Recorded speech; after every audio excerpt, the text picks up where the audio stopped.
clicking either, one second. Find this by clicking either the participants button at the bottom of the screen, and a window will pop up with a raise hand button at the bottom, or the reactions button in your toolbar. And the chair will then call out on participants to speak. And lastly, if you are on the phone, you can use *9 to raise your hand. All right, we'll start with introductions.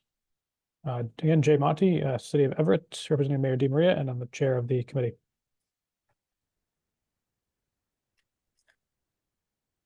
And Lauren, John Leslie just joins. Okay. So I'll give him a second. Okay. Okay. So we already did City of Everett, City of Boston. Jen Rowe representing Mayor Michelle Wu in the City of Boston. Three Rivers Interlocal Council. Steve Olenoff, representing the Trick subregion. MBTA Advisory Board. Regional Transportation Advisory Council. Leonard Dickens here. Thank you. MassDOT.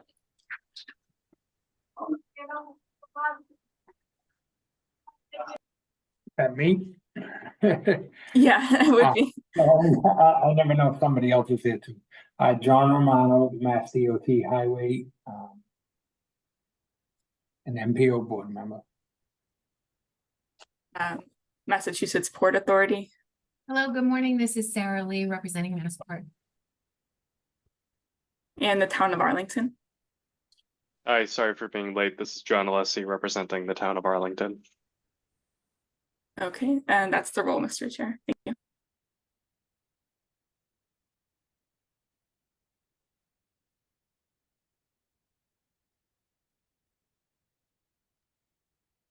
I think you're muted, Jay. Sorry. Sorry about that. I'll move to agenda item number 2, which is public comments. If you have any comments, please raise your hand.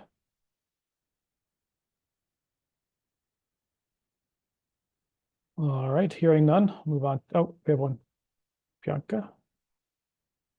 Yeah, thank you, Mr. Chair. Yep. I just wanted to share 2 public comments that we received via email as response to this meeting invite. So one of them was from a member of the public and one of them was from Massachusetts Sierra Club. Both of them were in support of the North-South rail link as a possible way of mitigating congestion in the region. So the Massachusetts Sierra Club comment further elaborated the benefits of the North-South link by mentioning unification of the North Side and South Side Amtrak commuter rail in a single trip without anybody having to drive. And it also mentioned that according to a 2003 environmental report, it will take about 55,000 cars off our roads in the Boston region if this line is implemented. Thank you. All right, thank you, Bianca. Steve? Right, was there another letter that was sent in? Or was that the only one, Bianca? Yeah, those were the only 2 comments I wanted to share from. Oh, one was from the Sierra Club and the other was from where? From a member of the public. Oh, okay, all right, yeah, because he informed me this morning he was sending in a comment, so I just wanted to make sure that that was it.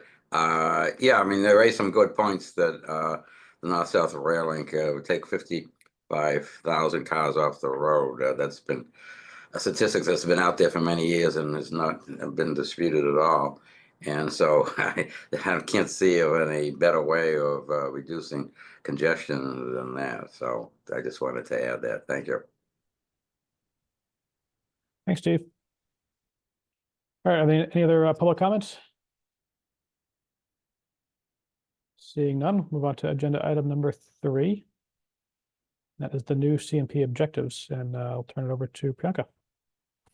Hi, good morning, everyone. My name is Priyanka Chapekar. I am the CMP program manager here at the Boston Region MPO, and I'll be providing an update of the CMP work that the MPO has been doing and then potentially initiate some discussion.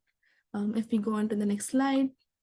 So there's 2 main things that I was hoping to discuss. So the first one is the new CMP objectives that we have formulated, and then the other is the proposed CMP multimodal network. And this, I'm hoping this will be more of a discussion session rather than me presenting and going through the slides. And we have parts and times for discussion allocated within as part of the presentation as well. So going on to the next slide. Yeah, so I know we already talked about this in the last CMP meeting, but we weren't able to discuss everything as thoroughly as we would have liked, and then we weren't able to get through all of the content. So this is more like a recap and a way of initiating more discussion and welcoming more feedback. So as a recap, some of the things that we discussed in the last meeting was what the congestion management process, or the CMP, is. So it essentially is a data-oriented continuous process that aims at mitigating congestion in the region by defining performance metrics and then coming up with mitigation strategies. We also talked about guidelines that we have been using for the CMP. So these guidelines have been given by the Federal Highway Administration, and those follow an 8-step process for formulating CMP for a region. Just a brief update about the current stage of work. So currently we have formulated first draft of the CMP objectives and first draft of the CMP network. And right now we are in the process of formulating performance metrics for the CMP network. And then the aim again is to again overview the new objectives and the currently proposed network for the CMP. Next, please. Yes, so the emphasis really, I'm hoping, would be a discussion and a decision on the CMP objectives, whether they should be finalized or whether there's room for improvement, and also getting a lot of feedback and recommendations on components of the CMP network. Next, please. So talking about the objectives of the CMP, these objectives have been formulated newly, but they have taken a strong background from our long-range transportation plan 2050 goal categories. So we have 6 broad goal categories in our LRTP, which are equity, safety, mobility and reliability, access and connectivity, resiliency, and clean air, healthy communities. So I'm sure all of you are already very familiar with all of these, but just to give again a broad overview of what each of those mean. So equity relates more to improving transportation equity to different demographic groups in the region, including race, age, gender, and disability status. Safety aims at promoting safe movement of people with ideally achieving 0 fatalities in the region.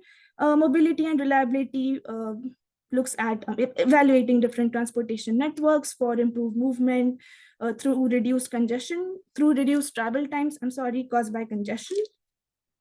Access and connectivity, again, looks at improved efficiency of movement of people as well as freight in the region by developing a well-connected transportation network that have access to all the key destinations.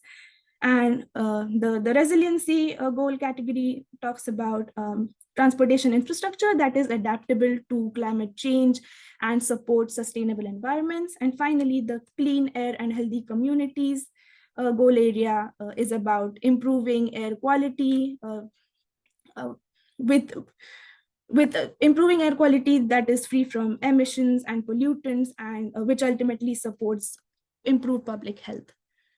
Next, please. So that was an idea of what the goal categories mean. And then these are the objectives, new objectives that have been formulated for the CMP. And I've also included what goal category each of these objectives best correspond to for the sake of better clarity. So the first objective is talks about setting up strategies basically to evaluate and quantify congestion patterns in the Boston region, and that relates to mobility and reliability. Next one.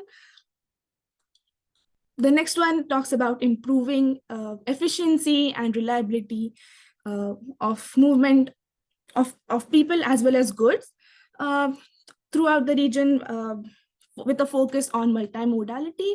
So that would best relate to access and connectivity as well as safety, because we are also looking at not just improved, but also efficient and safe movement of people. Next one. Third one has a lot of different things. So it talks about evaluating multimodal networks and evaluating the gaps between those networks and coming up with potential strategies to improve those gaps so that as a whole we have a very efficient transportation system that also responds to travel demand in the region. And because it has a lot of content about connectivity as well as reliable transportation, it would relate to both mobility and reliability as well as access and connectivity goal areas. Next one. The next one is more about looking at communities and how communities are impacted by reduction in congestion. So by reducing traffic volumes, we are consequently improving air pollution that comes from transportation. And there will also be a special focus to environmental justice communities. So this corresponds to the cleaner, healthy communities as well as equity goal areas. And then the next one. The fifth one is more about setting up evaluation systems for monitoring congestion for the different transportation modes that our region has, so that by evaluating, we can come up with strategies to reduce congestion, and that would ultimately lead to improved economic vitality, racial economic equity, public health, and also climate resilience. So this would correspond best with transportation equity as well as resiliency goal areas of the LRTP. Next one, please. So with that, I would like to open it up for discussion. So these are the objectives that we have formulated so far, and any questions or any feedback on those objectives, whether they seem comprehensive enough to encompass the aims of the CMP, or is there anything that we can improve? Thanks, Priyanka. So if folks have any questions, raise your hands. Leonard. Thank you, Jay. This is the first time we've seen these objectives, right? I mean, yeah, I did talk about them briefly in the last meeting, but yeah, I think I focused. We got more time to go through them right now. okay, all right. You know, is there any way that you can put up the objectives so we can just kind of look at them while we're discussing them? Sure. Thanks. Appreciate it. I'll think about it some more. I appreciate it. Of course.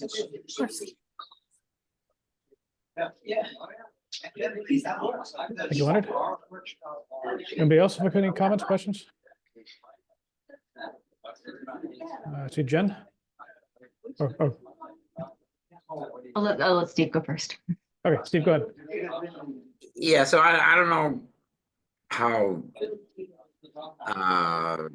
what you want here is objectives versus solutions, but I think you need to realize that the only thing that's going to reduce congestion is to get more people to use public transportation. Mm-hmm. And don't see any other way of doing it here. And it, these objectives don't mention it. I don't know if that's at this level we should say that, or is that? But I just think that'd be the major objective, and that's because that's the only way there'll be any solutions here is get more people to ride on public transportation, so fewer people are riding in automobiles. And of course, that means fewer people riding in single occupancy vehicles. And that means all kinds of public transportation, regional rail, buses, and the subway system. Mhm. So, I mean, should we be saying that at this point? Yes, thank you, Steve. Yeah, looking at public transportation is definitely a big thing that we are doing right now. And objective number 3, I think we can maybe clarify a bit more to say that we are not only evaluating, but we are also thinking of ways that multimodal transportation networks and particularly public transportation would be one of the ways that we are looking to reduce congestion.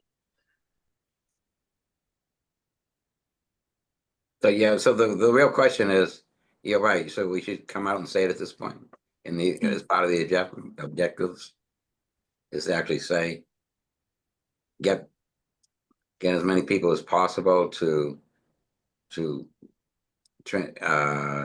stop driving cars and taking public transportation is the only basic means. I think we all agree that fixing the roads, expanding roads, it does not work, and that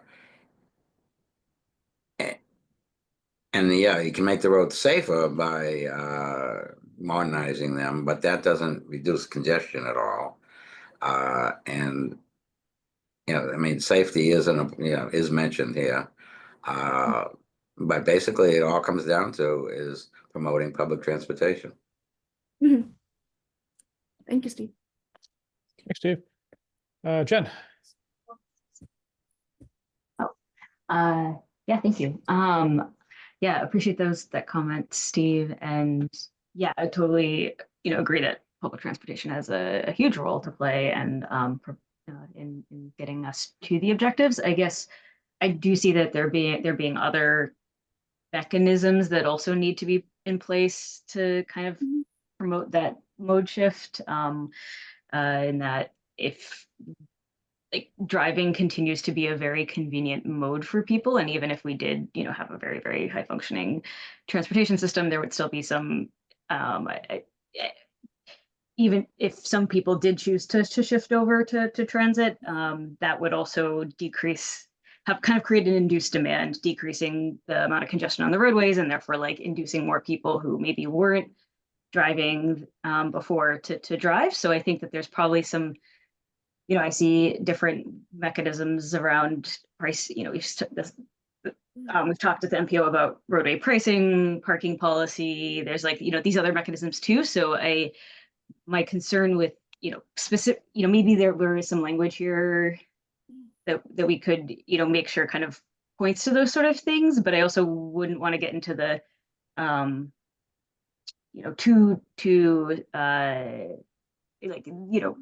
only point to one solution at risk of like us not exploring other parts that I see as part of what we need to do, along with, of course, improving transit.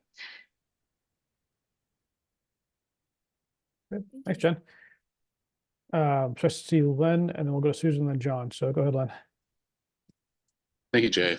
So yeah, I mean, I agree with Jen. I mean, I see your point, Steve. But transit, isn't the only way to approach this. But I think transit fits nicely under number 4, which is reducing traffic volumes, because I think overall it's just kind of better to reduce the need to go from point A to point B, which is kind of a land, manage and utilization process. And then I see other ways of utilizing the whole transportation network that can reduce transportation volumes that doesn't necessarily require using transit. As Jen indicated, you can do congestion pricing. My preferred solution would be pricing access to the network. These may sound like congestion pricing, but it's kind of a larger model of how we pay for access to the network. So yeah, I think that all fits nicely under 4, and 4 is broad enough to contain transit. Thank you. That's it. Thanks, Len. Susan? Hi. Thank you. Yeah, member of the public here. I'm not on your committee. The reason this meeting caught my eye is because we, like many other communities, are have a number of applications for more housing, which is great. We're finding in our area where we have very limited transit, we basically have 1.5 MBTA bus routes. It's very low frequency, absolutely no service on Sundays, no evening service. We're finding that developers want to build more parking than we would like. We have been having conversations with them, about urging them to unbundle parking, which they are doing. But nevertheless, they feel like with such limited transit that they need to have higher parking ratios. And then, of course, residents pipe up and say, well, you have to have it for those potential incoming residents. Otherwise, they're going to park in front of us, right? And my fear is that if we build this parking, all this parking, we not only confine ourselves to congested roadways in Lexington, but the whole region, right? So I guess ditto to all of the above that was said, but we really need more transit services and ways of dealing with reducing congestion, especially as we're adding more people into our region. Thank you.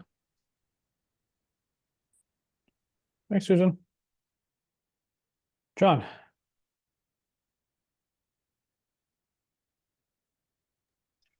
Thanks, Jay, and thanks, Priyanka, for that for the presentation so far. I think there's a lot of information here, and I'm kind of trying, and I'm still kind of, processing a lot of this and trying so that I can give you some meaningful feedback. But I just had a quick question. It seems like some of these are like overlapping in my head. Like, for example, I was hoping you could kind of tell me the difference between objectives 1 and 5. It seems like they both include language saying, evaluating congestion. What necessarily differentiates them? Right.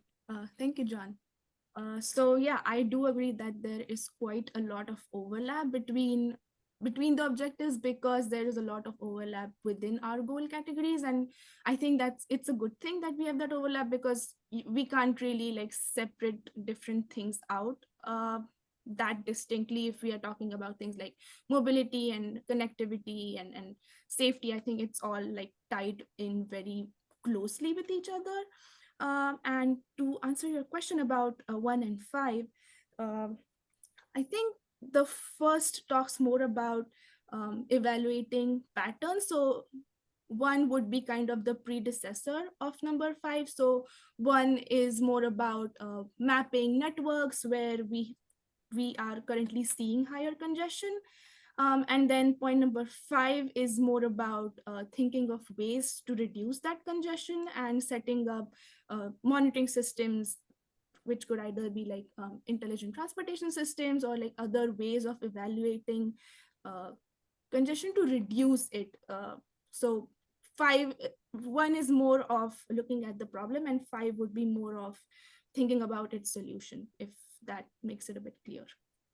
So number 1 kind of like sets the benchmark, and then number 5's kind of like using similar methodology to kind of continuously continue to monitor and then act accordingly from whatever. Okay, that makes better sense then. Thank you. Thanks, John. John Romano. Thanks, Jay. So I just wanted to chime in and say I agree, with Jen and Leonard's thinking that, transit isn't the only answer. Everybody is not just going to all of a sudden abandon their car and get on a bus or a train. So we need to think holistically, as we approach this, and keep that in mind, that we are, we do have to solve this kind of across all modes, with the hope that we do steer enough people away from vehicles and or at least not single occupancy vehicles as we can. Also, and I'm not sure this is for us to solve, but just keeping in mind that, in my mind anyways, that, housing is also a part of the solution. That if we have, if housing gets built in the right places, then the amount of travel that's needed, it can be reduced as well. But I'm not quite sure we're the group that can solve that one, but just thought I'd throw that out there. Thanks, John. See Len, your hands up again. Thank you, Jay. Thank you, Jay. And continuing on what John said, I mean, well, yes, we're the ones that can lead the way on this, John, because as I tell people, transportation, is what determines what you have in any given place. So the kind of roadway you have determines what you build there. And that's why I think it's important when we are, selecting projects for the tip, we look for projects that will allow for more dense housing and allow for more transit. So it is in our purview, although not directly as we would think as with an entity like MAPC. But in terms of objectives, I think it would be helpful with the objectives if we thought of deliverables with these objectives. I like them all. I appreciate the distinction that you made between 1 and 5, although initially I wasn't seeing much distinction either. And I can still see us collapsing 1 and 5. But I think with all of them, if we had deliverables, a timeline for those deliverables, not necessarily a type timeline, but maybe maybe this is something we can deliver in 1-5 years or whatever. I think it would clarify the objectives and then make it really clear what we are setting out to do as a committee. So that's it. Thank you very much. Thanks, Len. And, Jen, your hand was again. Thank you, Jay. Yeah. I just wanted to underscore John's and Susan's point around, I think, the notes around parking, and then also the kind of housing, and then as I mentioned, land use patterns. I think, play a very important role here, and they don't, show up clearly, in these objectives, and maybe, maybe something to think about, seeing if there's a place to note that, or if whether that's really outside the scope here. The other place that I'm seeing. I do really appreciate how you've noted the goals next to the objectives, because it kind of helps me see, is that really hitting on that goal? And one place that I am not seeing that as much is in objective number 2, that this is connected to safety.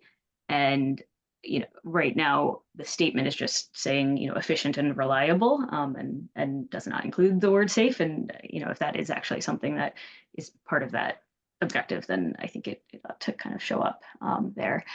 So thank you. Thanks, Jen. Any other comments? All right, seeing none, I guess, Bianca, there's no action to be taken today, is that right? Yes, that's right. Okay. Yeah. Jen, did you have another comment? Maybe more a question about kind of next steps here. And maybe a request is, I do feel like maybe getting to clearly you've heard some input here, and maybe you have some things you might wish to tweak, but I would say, at least for me, it would be helpful before the sort of a vote around these to have them emailed out, so we can maybe propose some changes kind of in advance of that conversation. It's just got a little hard to propose text edits in the context of a meeting, and so some of that might be able to happen via email beforehand. Steve? Yeah, I think if we just reduce the number of words in this and make it easier to read, because this is for the public and for everyone else, it's just get rid of any necessary wording that make this more clear and concise. I think that would be a good thing to do.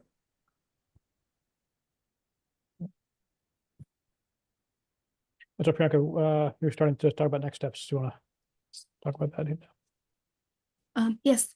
Yeah, before going on to the next part, I just wanted to thank all of you for all the feedback. It has been incredibly constructive, and I will definitely revisit these objectives with incorporating all of your comments and suggestions. So thank you. Great.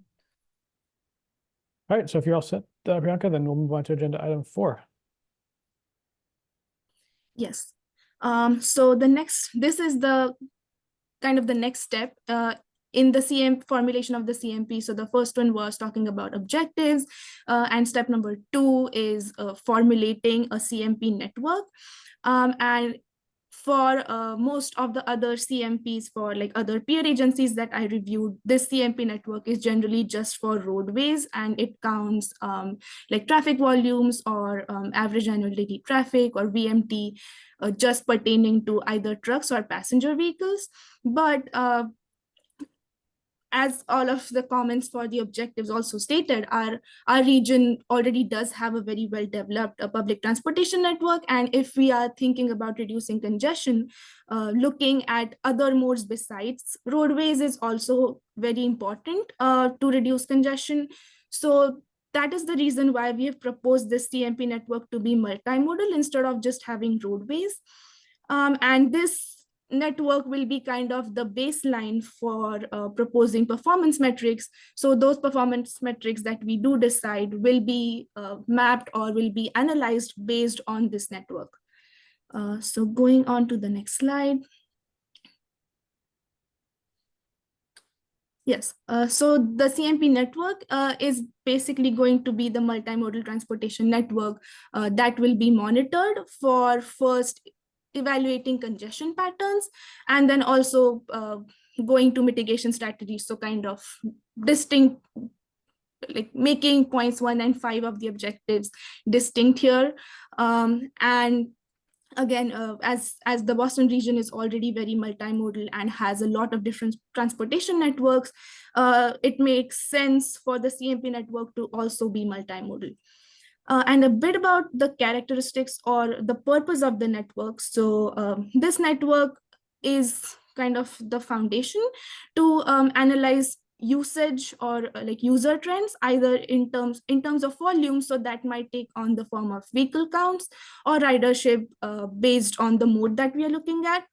And we basically set threshold values for each of these modes, which I'll be talking about separately in the upcoming slides. So if ridership or traffic count for that particular mode exceeds that threshold value, then that roadway or that route has been included as part of the network. And again, as I mentioned, performance measures, which is step number 3, technically would be created and would be mapped for each mode based on components of this current network. Next slide, please. So we've divided components of the CMP network into these 9 broad, I guess we can't call it modes, but it's components. So we are looking at roadways, freight corridors, buses, rapid transit, commuter rail, and ferry by the MBTA, then fixed route services operated by the other regional transit authorities, and bike ped networks. Going to the next slide. Yes, so here, each of this slide will now have the way that each component of this network has been mapped, the data source for that, and the threshold value that was determined for that particular component. So this is the roadways, which has currently, this data is only for passenger or single passenger vehicles. So the data was taken from the mass.traffic inventory from last year, and this includes the current network includes expressways and principal arterials with an average annual daily traffic count of greater than 10,000, so 10,000 was the average daily traffic count, and then any of the roads that exceeded that average were mapped on the network. Next one. Going on to freight, so we can see that there's a lot of overlapping roadways between the roadway component and then the freight corridor component, just because there is a lot of both freight and passenger vehicle traffic on a lot of these roads. So these again have freeways and arterials with particularly freight, average annual daily traffic greater than 180 being the average freight AADT value. And then we can also see little bits of gray and black roads in the map. So they are roads or corridors that have been already defined in the National Highway Freight Network, either as a critical freight corridor or as a non-primary highway system freight corridor within the Boston region and up to 25 miles away from the Boston region boundary. Next one, please. Next slide. Sorry. So then those were the roadway components of it. Moving on to the bus routes. So we've mapped MBTA bus routes within the Boston region. So for that, we used MBTA ridership data to decide the threshold. And the threshold value was determined as, so the average weekday ridership per route was calculated. And then we calculated an average of all of the ridership for all the routes. So that value came out to be about 1,700. And then the threshold value we decided was 1,500, which is slightly lower than the average. And any of the routes which have ridership higher than 1,500 were included as part of the network for the bus routes. So currently, I think we have about 47 different bus routes operated by the MBTA as part of this network. Next slide. Then going on to the MBTA rapid transit. So there's 5 lines operated under the MBTA rapid transit, and all of these have a very high ridership and very high usage. So it made sense to have all of those lines as part of the network. So the red, green, blue, orange, and silver. Silver is more of an express bus service than a rail line, but it's still part of the rapid transit network. Next, please. Then the MBTA commuter rail. So because the commuter rail lines have their stations distance much farther apart, and then they also go out much farther than the rapid transit or the MBTA bus networks. So for this, we felt that only looking at ridership would not be an equitable enough measure to define the threshold. So to kind of bring that to an equitable point, the metric that we calculated was as ridership per mile length of the route. And then again, we calculated an average for all the ridership per mile length for all the routes. And then any of the routes that had a value higher than that average was included as part of the network. And right now we have 8 commuter rail lines as part of the network out of the total network. Next one. So yeah, I think that was a lot of information in a very short time. So opening it out to discussions again. So the first is more specific. This question is more specific. Sorry, can you go back? Oh, okay. Okay, next slide, please. And then the next one. We can come back to this. Yeah, so this question is pertaining more to the commuter rail more specifically, because ridership per mile length is not really a conventional measure. So just wanted to get feedback on whether whether we can use some other metrics to determine inclusion of commuter rail routes on the CMP network. And then the next point would be just to discuss thresholds for all of the modes that we talked about till now, and any comments on that. So opening it out to discussion. Yeah, I guess I want to comment on that, Priyanka. I mean, I'm not sure I'm totally comfortable with not including certain transit lines, whether the commuter rail or bus or subway, but they're critical parts of the network regardless. I think we kind of put it in the context of the previous discussion and our goals, which is to obviously get folks out of vehicles and onto transit or other modes. I would hate to kind of leave out, critical infrastructure that would help us do that, right? Because I feel like the two are connected. I wasn't totally following on why we're creating a threshold to include or not include commuter rail line. Could you just describe that again? Yes. So I think the reason for determining thresholds is there are a lot of routes that are operated and not all of them have the same utilization.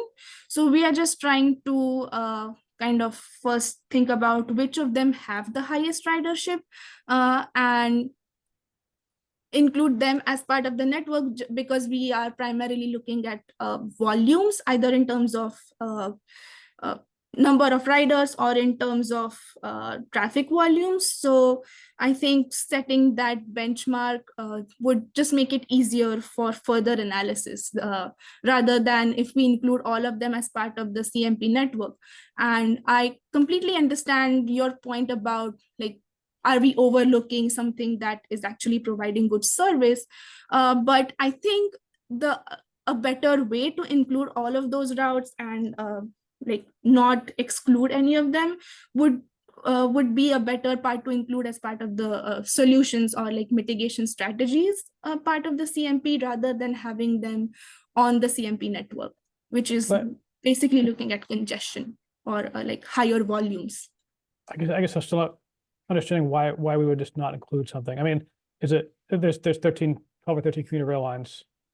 So is it an analysis, an effort of analysis that we don't want to include, or is it I'm still not following why you would not include something. Like how does that benefit the analysis?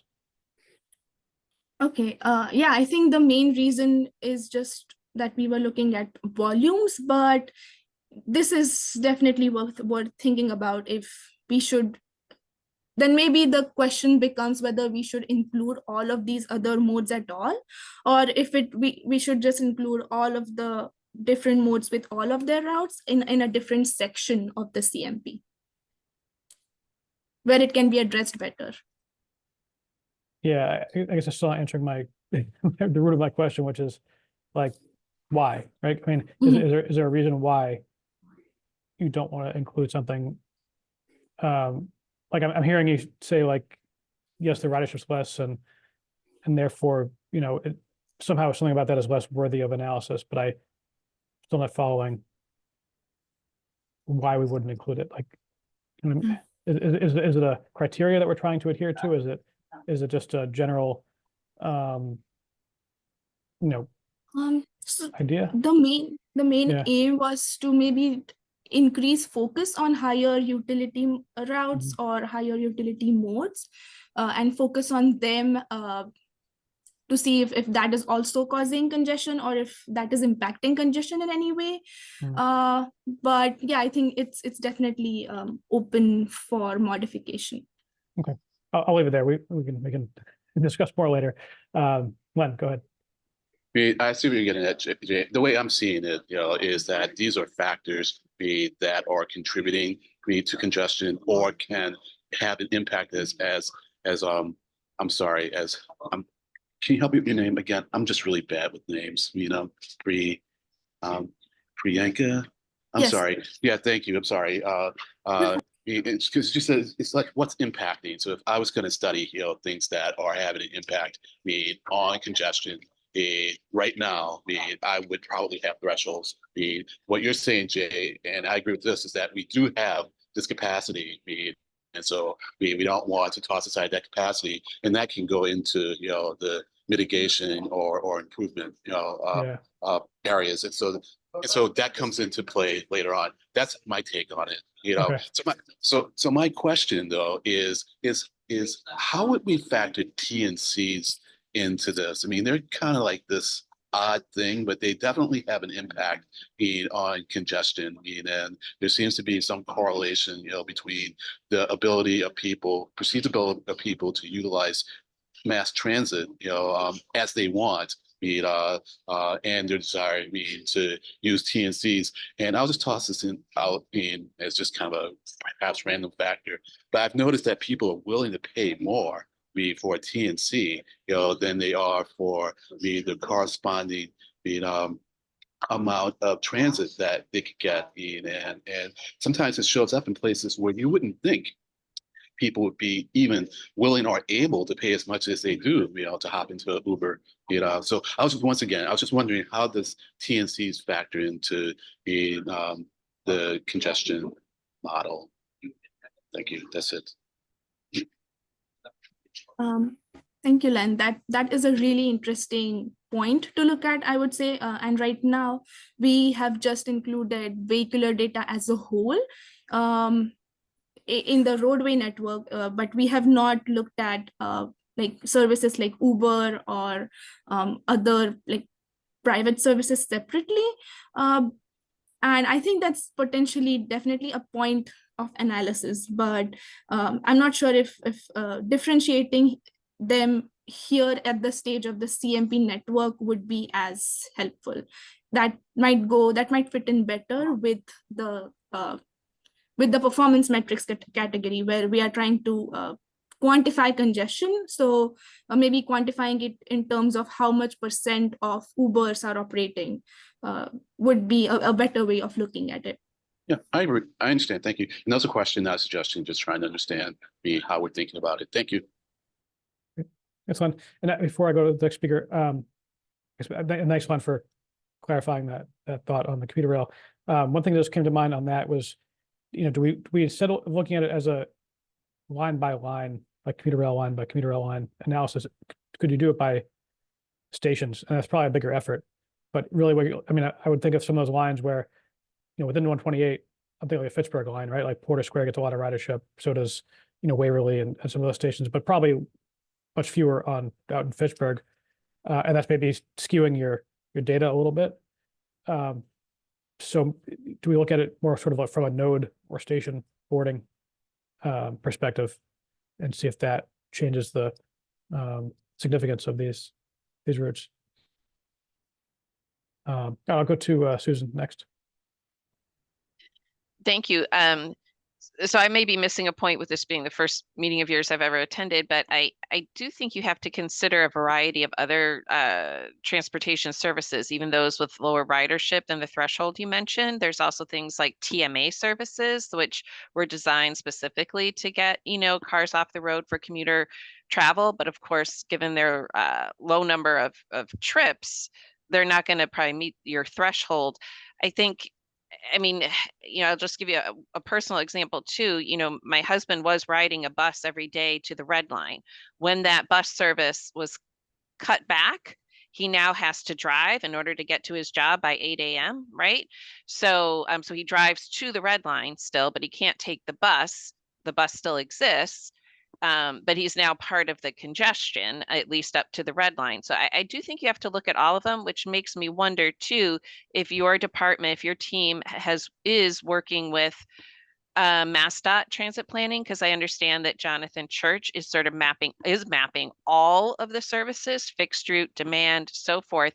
And then maybe what you're trying to do can be an overlay on top of that. You put everything out there, and then if you need to highlight what are sort of the most utilized services, that could just be an overlay.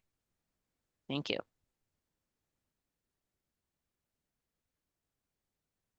Great, thanks, Susan.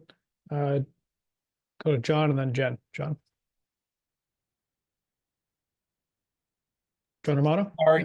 Sorry. Looking for the button. Thanks.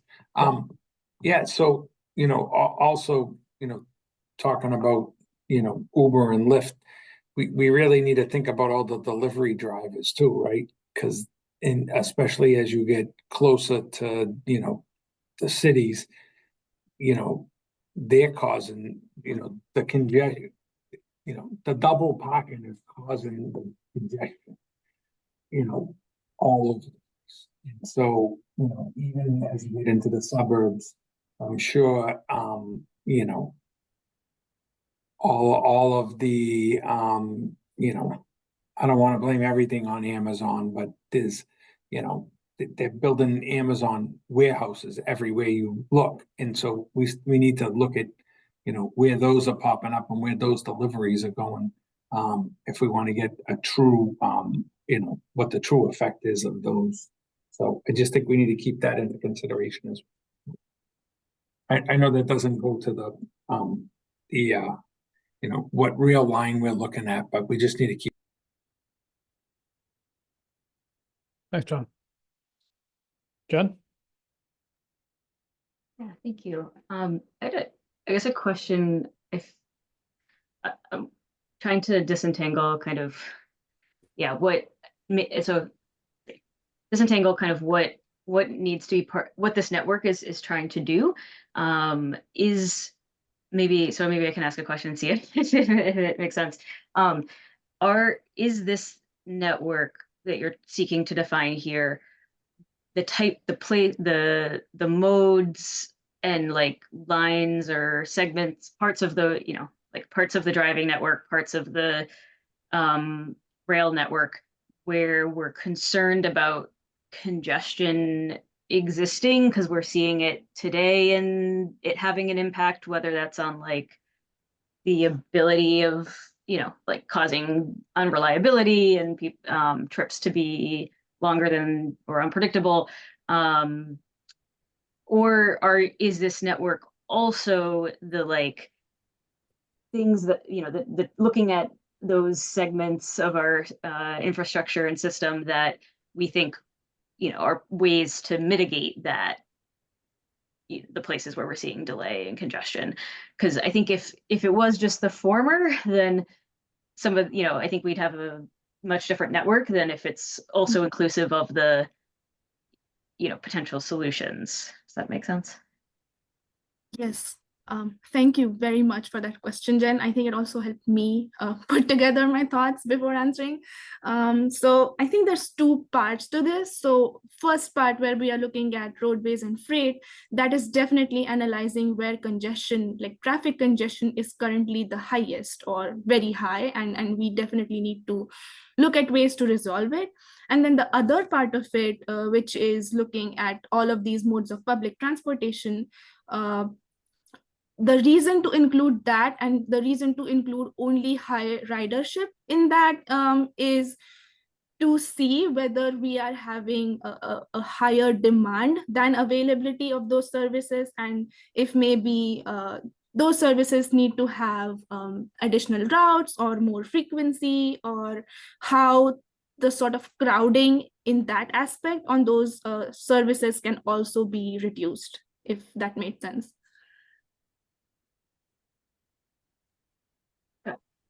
Gotcha. So it's really like this is along the side of like understanding where there is, either basically where there's too much demand for, and where like our system isn't process survey, there's basically demand is exceeding supply, and that's causing, either and this is where maybe I'm curious, maybe as a follow-up question, there's consequences of demand and exceeding supply. One of those is, unreliability and delay, like lack of efficiency.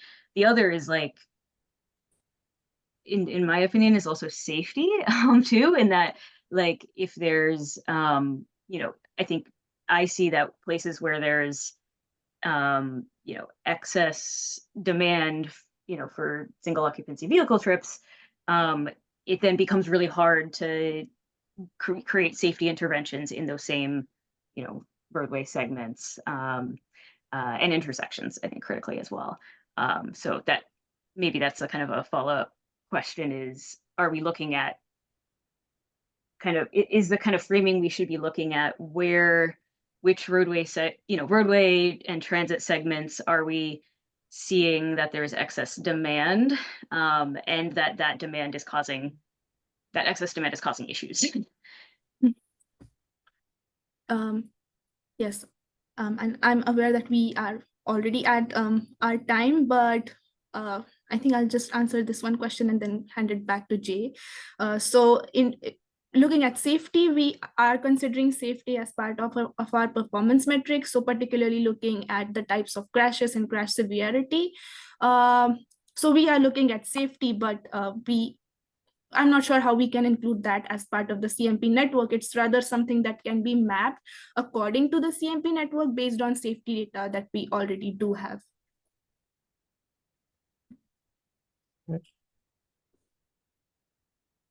Thank you, Priyanka. This is our last agenda item, right? We have any public comments? I think those are next item. Oh, there we go.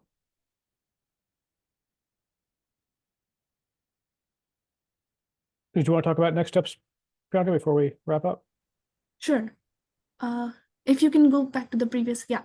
So I think I still left out discussion on 4 other components. So maybe next steps or during the next meeting, that would be the first thing that we cover. And then next steps right now are finalizing the CMP network. I'll incorporate all of your suggestions and comments.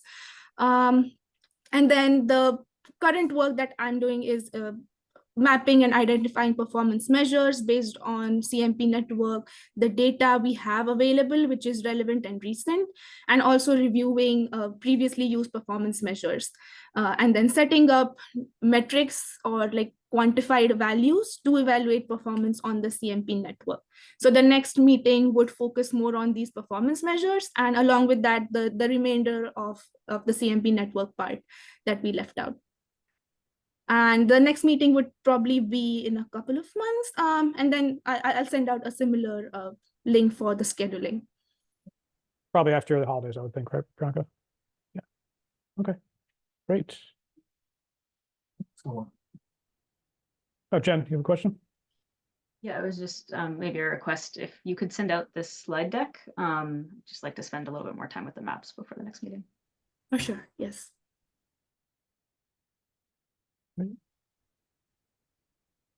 Anybody else? All right, seeing none. Let's go to the agenda. So we have any remaining public comments? We're just a little bit of context. We're gonna try to do public comments both before and after. I know today we really didn't have very many members of the public, but on days that we do, I think our goal here was to probably limit discussion during the presentations to either committee members or committee and MPO members, which today that was the case anyway. But if we do have a day that there's a lot of members of the public here, we may have this additional public comment period to accommodate their questions outside of those slide decks. So that's the reason we have 2 comment agenda items here. Okay, with that, any member items? Great Right. meeting. Great. Thanks, Sean. All right, with that, I will take a motion to adjourn. Again, so moves.